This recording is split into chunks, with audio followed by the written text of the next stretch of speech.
Der Bader-Meinhof Complex, the fatal attraction of terrorism as seen through this film. Are the events in Der Bader-Meinhof Complex glorified or justifiably portrayed? I believe the events in this film were both glorified and justifiably portrayed. I felt a sense of camaraderie with the RAF while watching the film. I saw myself rooting for the bad guys the entire time. The RAF originally refused to attack or kill civilians in their maneuvers and were fighting solely against the government and their murderous war machine. The RAF answered violence with violence in an attempt to bring about a better future. I believe this view is justified, and even though I felt the movement was glorified, I also don't believe it shouldn't have been. What is the intrigue of terror and urban guerrilla warfare? Everyone loves being the underdog. We are constantly being oppressed by those in authority.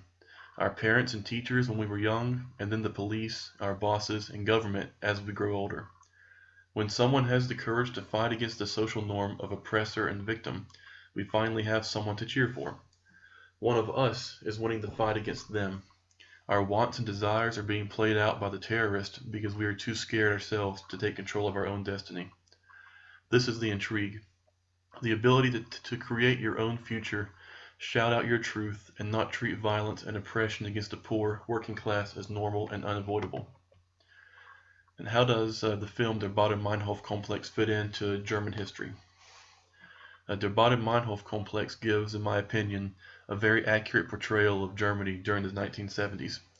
We can witness the chaos and fear drummed up in the public and see how a government resorts to oppression and tyranny to promote freedom and democracy, while also recognizing the destruction and mayhem caused by the Rote Armee Fraktion.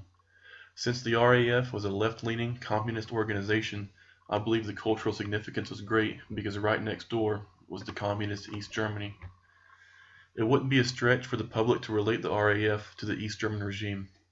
Ultimately, the RAF may have been their own worst enemy because they made violence synonymous with communism. The final question, who's to blame?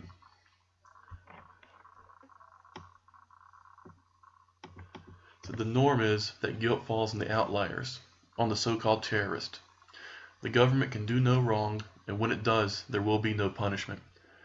The burden of proof is on the victim, and the oppressor is free to do as they wish. The Rote Armee Fraktion wanted to change the paradigm.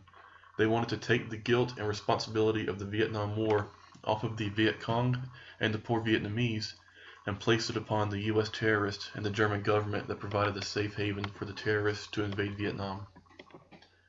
This is different from most films because the Rote Armee Fraktion is almost glamorized.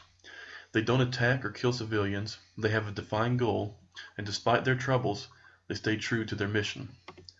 The German government is portrayed as heavy-handed, manipulative, and heartless.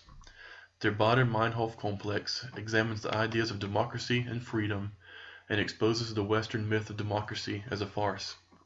The German government, and by extension the US government, are portrayed as murderous plutocrats who will stop at nothing to remain in power.